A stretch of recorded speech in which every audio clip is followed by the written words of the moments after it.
It was a grand old house, the kind you see in pictures of perfect American towns, a sprawling Victorian mansion with 19 rooms set high on a hill in Westfield, New Jersey. It was called Breeze Knoll, and from the outside, it seemed to be the home of a perfect American family. A successful father, a devoted mother, 3 bright children. They were the lists. But inside that beautiful house, behind the neatly drawn curtains, a darkness was growing. A terrible secret was taking root, one that would shatter the peaceful illusion of this quiet suburban enclave forever. This story isn't just about a crime, it's about a man who decided to erase his entire world. And it's a chilling reminder that sometimes, the greatest monsters are the ones we think we know best. The date was November 9th, 1971, a Tuesday. The world outside Breeze Knoll went on as usual. Neighbors drove to work, children went to school. But inside that stately home, a plan was unfolding. It was a meticulous, cold-blooded plan conceived by the family patriarch, John Emil List. He saw himself not as a killer, but as a savior, a man driven to an unthinkable act by his own rigid code of honor and faith. He believed he was sending his family to heaven, rescuing them from a world he saw as corrupt and from a future he couldn't bear to face. It's a logic that chills you to the bone, isn't it? The idea that love, twisted and warped, could lead to such a final, brutal act of annihilation. This case would become a ghost story in American true crime history. It was a puzzle with a missing piece that would haunt investigators for nearly 2 decades. How could a man, a seemingly ordinary accountant and Sunday school teacher, systematically murder his wife, his mother, and his 3 teenage children, and then simply disappear? He didn't just flee the scene. He constructed a new life, a new identity, hiding in plain sight. For 18 years, John List was a phantom, a name whispered in police stations and newsrooms, a cautionary tale about the secrets that can fester behind the closed doors of any home, on any street, in any town. The story of John List forces us to ask some uncomfortable questions. What really goes on inside a family? What pressures and private demons can push a person to the absolute edge?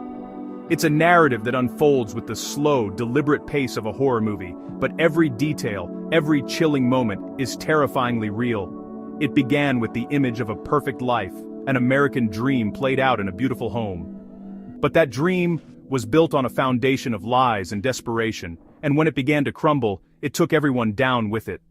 The house on the hill was not a home. It was a tomb waiting for its occupants. Who was John List?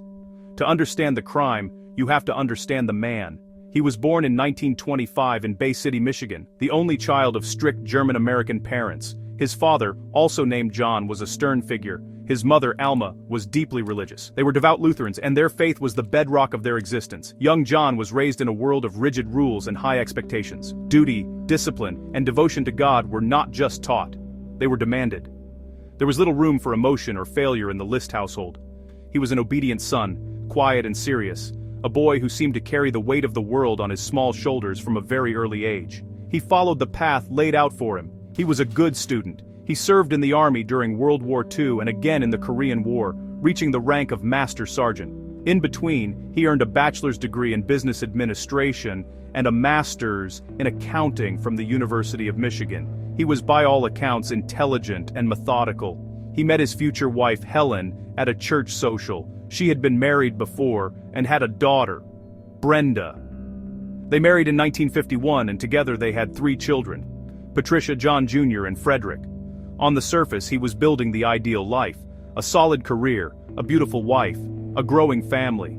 He was the provider, the patriarch.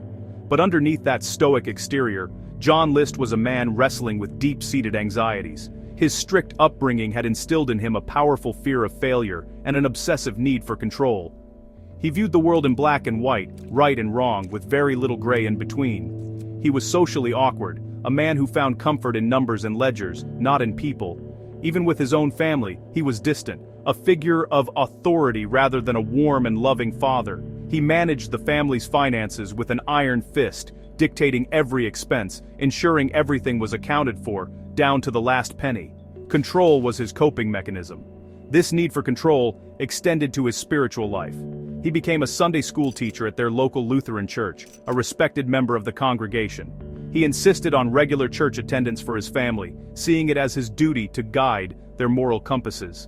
But his faith was less about grace and forgiveness, and more about judgment and damnation. He saw sin lurking around every corner, a corrupting influence he was desperate to shield his family from. This man, this quiet accountant, was a walking contradiction, a dutiful soldier, a respected churchgoer, a loving father in title, but a man drowning in his own rigidity and fear. And that fear was about to consume him. By the late 1960s, the perfect picture John List had so carefully painted was beginning to crack. The first and most significant problem was money. Despite his master's degree in accounting, List had trouble holding down a steady job. He was intelligent, yes, but his poor social skills and rigid personality made him a difficult colleague. He would be hired for a prestigious position, only to be let go months later. He moved his family from Michigan to Rochester, New York, and then to Westfield, New Jersey, in 1965. Chasing a stability that always seemed just out of his grasp, he bought the magnificent Breeze Knoll, a home far beyond his means, to project an image of success that was rapidly becoming a lie. The financial pressure mounted relentlessly. By 1971, the situation was dire. He had lost his job as a vice president at a Jersey City bank nearly a year earlier, but was too proud, too ashamed, to tell his family. Every morning he would put on his suit, kiss his wife goodbye, and leave with his briefcase. But instead of going to an office, he would go to the train station and read the newspaper until it was time to come home. He was slowly, secretly draining his mother's savings accounts, hundreds of thousands of dollars, to maintain the illusion, to keep the mortgage paid and the lights on. He was living a double life, trapped in a web of his own deceit, and the walls were closing in. Adding to his financial woes were problems at home. His wife, Helen, was suffering from alcoholism and declining health due to tertiary syphilis she had contracted from her first husband, a fact she'd hidden from John for years. Her behavior became erratic, and she withdrew from church, which John saw as a grave spiritual failure. Meanwhile, his children were becoming teenagers, embracing the culture of the 1960s that he so despised. His daughter Patricia was 16 and had aspirations of becoming an actress, a profession he considered sinful and worldly. He felt he was losing control, not just of his finances, but of his family's very souls. In John List's rigid religious mind, this convergence of crises was catastrophic. Poverty was not just a financial state, it was a moral failure, a public humiliation he could not endure. He believed that accepting welfare or charity would be an admission of defeat and would expose his family to worldly shame. He saw his wife's illness and his children's burgeoning independence as signs of spiritual decay. He became convinced that their souls were in peril. In his twisted logic, there was only one way to save them from the damnation of poverty and sin on earth. It was a terrible, final solution. He had to send them to heaven. And he, their father, would be the one to do it. The decision was not made in a fit of rage. It was a cold, deliberate calculation. John List, the accountant, approached the annihilation of his family like a problem on a balance sheet. For weeks, perhaps months, he planned. He thought through every detail, every step, with chilling precision. He later described how he sat in his study at Breeze Knoll, surrounded by the trappings of a life he could no longer afford, and mapped out the end. He considered the logistics, the timing, and the aftermath. His goal was not just to kill, but to erase, to wipe the slate clean in the most absolute way imaginable. His first step was to acquire the necessary tools. He owned 2 handguns, a 9mm Steyr automatic pistol from his father, and a .22 caliber Colt revolver he had purchased himself. He made sure he had enough ammunition. He thought about the order in which he would have to act, who should be first, who would be last. He decided he must start with his wife, Helen, while the children were at school, then his mother, Alma, who lived in an attic apartment in the large house. The children would be next, as they arrived home, one by one. This sequential plan was designed to prevent any one victim from knowing what had happened to the others, to minimize panic and resistance. It was methodical, unemotional, and utterly terrifying. Next, he began to meticulously sever his family's ties to the outside world. He was creating a bubble of time, a period where their absence would not be noticed. He went to the post office and canceled the mail, the milk, and the newspaper deliveries. He called the children's schools and the part-time jobs they held, explaining that the family would be going to North Carolina for several weeks to visit Helen's sick mother. He wrote letters to his own boss, the job he no longer had, and to his pastor, explaining his absence. Each call, each letter, was a carefully placed stone in the wall he was building around his crime. The final piece of his plan was his own disappearance. He knew he couldn't stay. He calculated how much cash he could withdraw from his mother's accounts before they were frozen. He studied maps. He planned his escape route. He even thought about what to do with the family dog. In his mind, every loose end had to be tied up. On the eve of the murders, he sat down and wrote a 5-page letter to his pastor, a confession and a justification. He explained that he saw too much evil in the world and believed he was saving his family's souls. He was casting himself as a righteous, albeit tragic, figure. The plan was complete. The accountant had balanced the books. On the morning of Tuesday, November 9, 1971, John List set his ghastly plan into motion. After his children, Patricia, John Jr., and Frederick, left for school, the house fell quiet. It was just him and Helen. She was in the kitchen, drinking her morning coffee. He came up behind her, raised his 9mm Steyr pistol, and shot her once in the back of the head. She fell to the floor, instantly dead. He dragged her body into the ballroom, a grand, empty room at the heart of the house, and placed her inside a sleeping bag. The first part of his methodical plan was complete. There was no turning back now. He then went upstairs to the third-floor apartment where his 84-year-old mother, Alma, lived. He told her there was a loud noise and went to check on it. As she turned, he approached her from behind and shot her once above the left eye. She, too, died instantly. He left her where she fell. With his wife and mother now gone, he went to the bank to close their accounts, withdrawing the last of the money. He then returned home and made himself lunch. He sat there, in the silent house, eating a sandwich, waiting for his children to return from school. It's an image that is almost impossible to comprehend. The quiet calm of a killer in the middle of his work.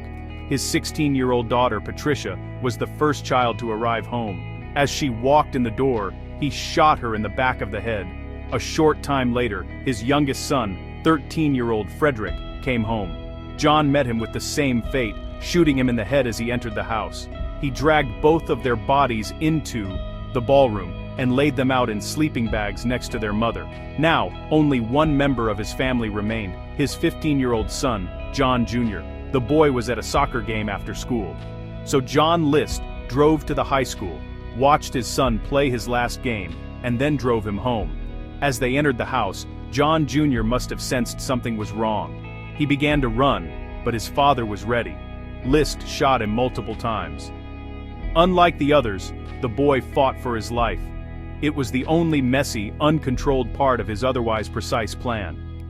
Finally, John Jr. fell dead in the ballroom doorway. John List then arranged all 4 bodies, his wife, and 3 children, side by side in their sleeping bags. He left a 5-page confession letter for his pastor on the desk in his study. He turned on every light in the house, tuned a radio to a religious station, and meticulously cleaned the guns. Then, he walked out of Breeze Knoll, leaving the music playing for the dead, and vanished into the night. With his entire family lying dead in the ballroom, John List began the final phase of his plan, his own disappearance. He had already laid the groundwork, creating a narrative that the family was away on an extended trip. The canceled mail and newspaper deliveries ensured that no one would become suspicious of the silent house for some time. The notes to the schools and employers bought him even more time. He had methodically cut every cord that connected his family to the community, creating a temporal void in which he could make his escape. He was now a ghost, leaving behind a house full of them. His next actions were just as calculated. Before leaving Breeze Knoll for the last time, he did something particularly strange and revealing. He went through the house and carefully cut his own face out of every single family photograph. It was a symbolic act of self-erasure. He wasn't just killing his family, he was attempting to obliterate his own existence, to remove any trace of the man named John List. He wanted to become a blank slate, A person with no history, no family, and no face. It was the act of a man trying to kill his own identity along with his loved ones. He had parked his car several blocks away at the train station to avoid drawing attention to his departure. He drove from Westfield to New York's Kennedy Airport, where he left his Chevrolet Impala in a long-term parking lot. Another red herring to suggest he had flown somewhere far away, but he didn't get on a plane. Instead, he took a bus from the airport into the city, and from there, another bus to Denver, Colorado. He had with him the cash he had withdrawn, a new identity forming in his mind. The quiet accountant from New Jersey was gone. A new man, Robert Bob Clark, was beginning to emerge. For 18 years, it was as if John List had simply dissolved into thin air. He became one of the FBI's most wanted fugitives, but the trail went cold almost immediately. The carefully planned deception had worked, while the police in Westfield were still unaware of the tragedy unfolding within Breeze. The man responsible was already hundreds of miles away, starting over. He had committed one of the most horrific acts of familicide in American history, and then, with the same chilling precision, he had performed a vanishing act. The house on the hill stood silent, the radio playing its hymns, guarding its terrible secret.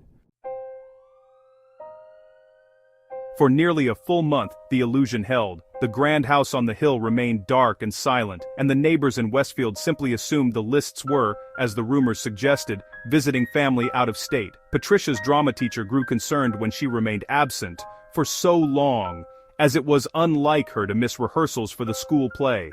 He made several calls to the house, but no one answered. The days turned into weeks. The lights inside Breeze Knoll, which John List had left on, began to burn out one by one, adding to the growing sense of unease. Something felt deeply wrong. The breaking point came on December 7, 1971. The drama teacher, along with a social worker, decided they had to check on the family. They went to the house and peered through a window. What they saw was unsettling. The interior was dark and cold, but they could see sleeping bags laid out on the floor of the formal ballroom. Fearing the family might be sick or in trouble, they called the police. 2 Westfield police officers arrived and forced their way into the mansion. They were immediately hit by the smell of decomposition and the eerie sound of religious music still playing softly from a radio somewhere inside. What they found in the ballroom was a scene of unimaginable horror. Inside the sleeping bags were the decaying bodies of Helen List and her 3 children, Patricia, John Jr., and Frederick. They had all been shot. The officers continued their search of the vast, cold house. Upstairs, in the 3rd-floor apartment, they discovered the body of John's elderly mother, Alma. The methodical nature of the crime was immediately apparent. The scene was not one of chaotic violence, but of orderly, systematic execution. And the man responsible, the husband and father, was nowhere to be found.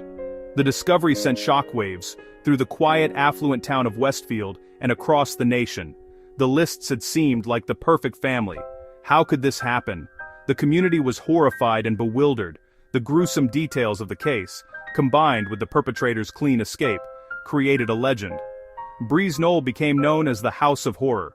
The police found the 5-page confession letter John List had left for his pastor, a chilling document that laid out his twisted justification. But the letter did little to answer the most pressing question. Where was John List? The hunt had begun, but the trail was already a month old. For 18 long years, John List remained a phantom. The FBI placed him on their most wanted list, but leads went nowhere. He seemed to have vanished off the face of the earth. He had successfully reinvented himself. After arriving in Denver, Colorado, he took the name Robert P. Clark. He found a job as a cook, then later returned to his original profession working as an accountant.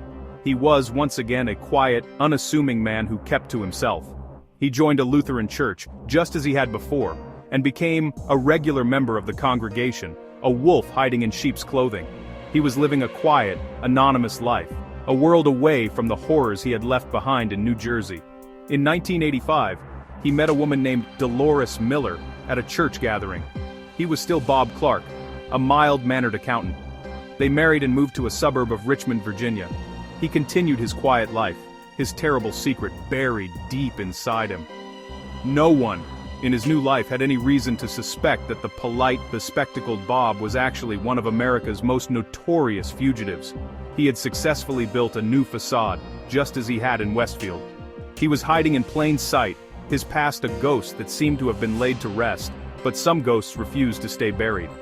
The break in the case came from an unlikely source, a television show. On May 21, 1989, the popular program America's Most Wanted aired a segment on the John List murders. The story had everything to capture the public's imagination: a shocking crime, a mysterious disappearance, and a villain who had escaped justice for nearly 2 decades. The show's producers worked with a forensic sculptor named Frank Bender. Using old photographs of the young John List, Bender created a clay bust of what he imagined List would look like nearly 20 years later. Older, heavier, with glasses, his hairline receded. It was a remarkable piece of forensic art, an age-progressed prediction of a killer's face. The broadcast was seen by millions. In a suburb of Denver, a woman who had been a neighbor of Bob Clark before he moved to Virginia was watching. She saw the bust on her television screen and was stunned by the resemblance. It looked exactly like her former neighbor. She immediately called the hotline. The tip was passed to the FBI. On June 1, 1989, FBI agents approached Robert Clark at his accounting firm in Richmond. They questioned him, but he insisted he was Bob Clark. However, when they checked his fingerprints, the match was undeniable. The ghost had been found. After 18 years, 7 months, and 10 days, the long run of John List was finally over. The arrest of John List, now living as Robert Clark, was a stunning development. The man who had been a phantom for nearly 2 decades was suddenly very real. He was extradited back to New Jersey to face the consequences of his actions from all those years ago. At his trial in 1990, the prosecution laid out the chilling, methodical nature of the crimes. They presented the evidence found at the scene, the bodies, the guns, and, most damningly, the 5-page confession letter List had written to his pastor. In that letter he had detailed his motives, explaining his belief that he was saving his family from poverty and a sinful world.